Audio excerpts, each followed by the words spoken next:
Apa itu normalisasi database? Normalisasi database adalah suatu proses yang digunakan untuk menentukan pengelompokan atribut-atribut dalam sebuah relasi sehingga diperoleh relasi terstruktur dengan baik. Dalam arti kata lain adalah merubah tabel umum menjadi tabel yang lebih spesifik lagi. Apa gunanya normalisasi database?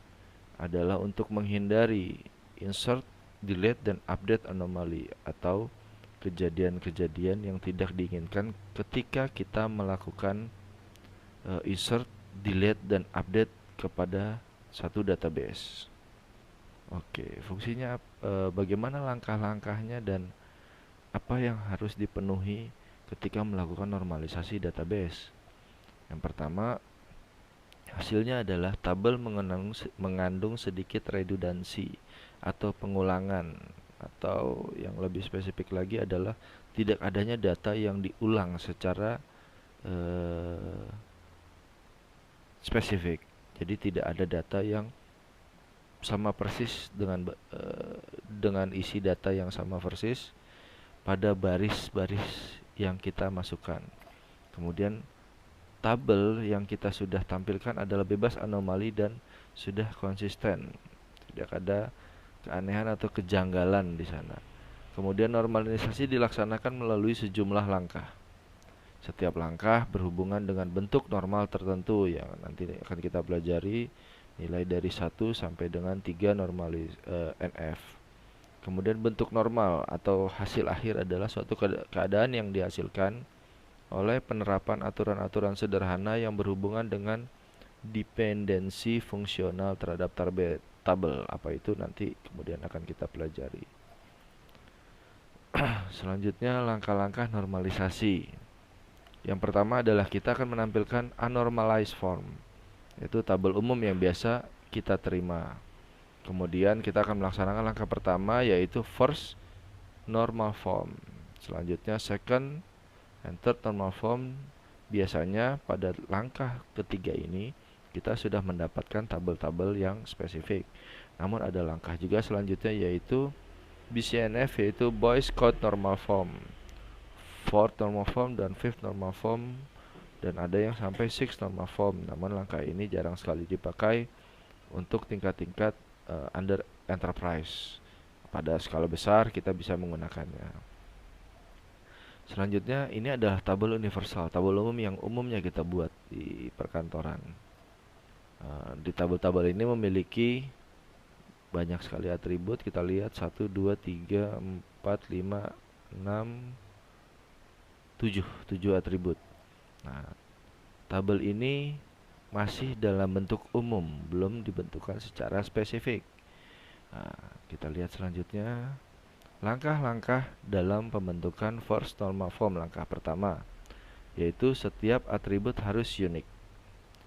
Apa itu yang atribut harus unik? Kita lihat seperti apa.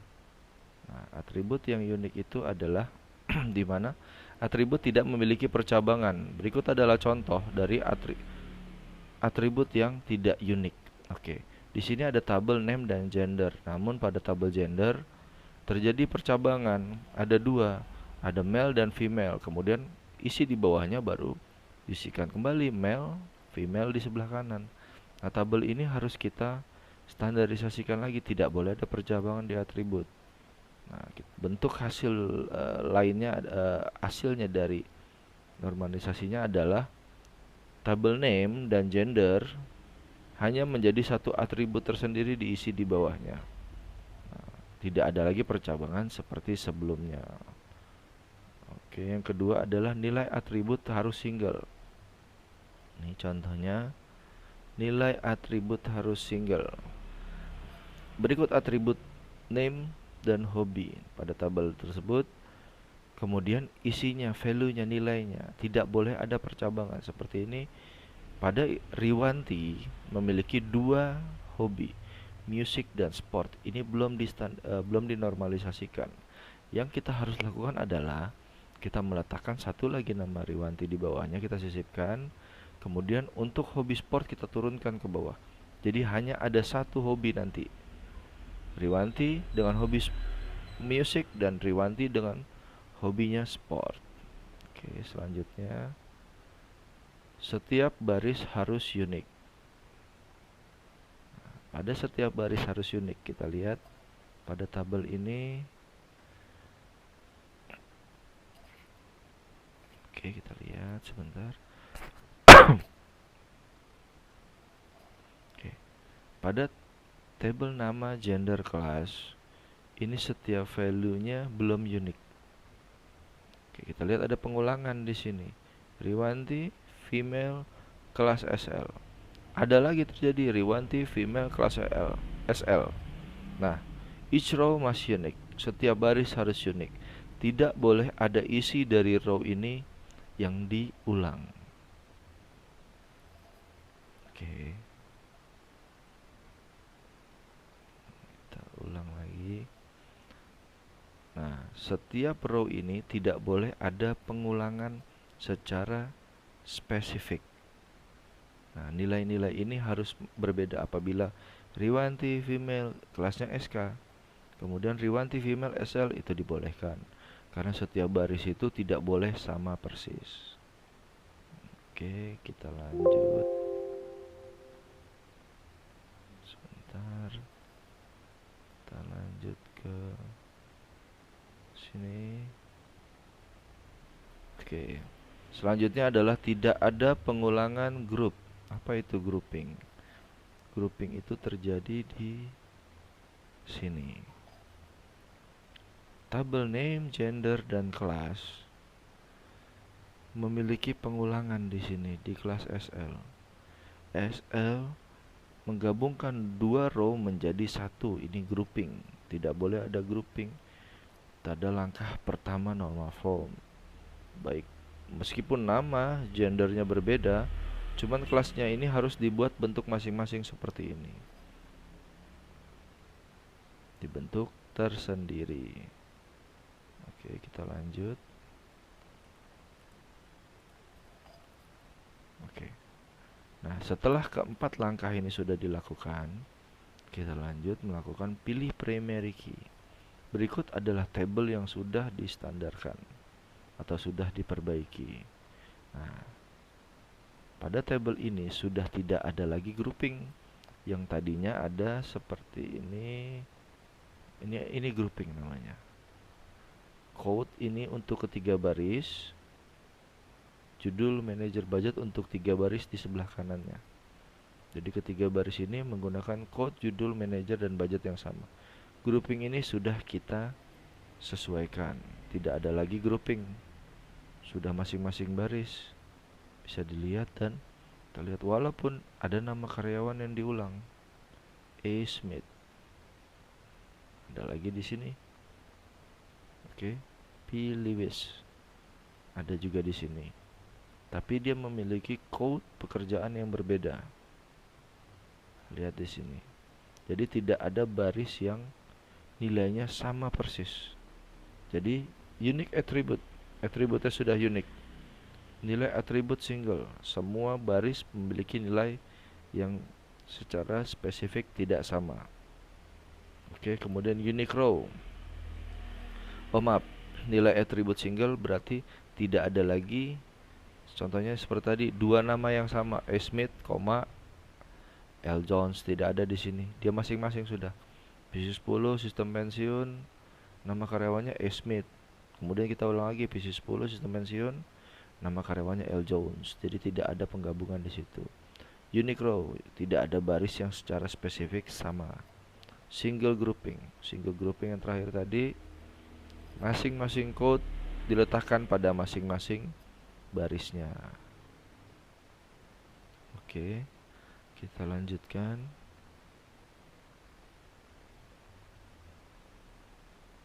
Oke, lanjut kepada second normal form.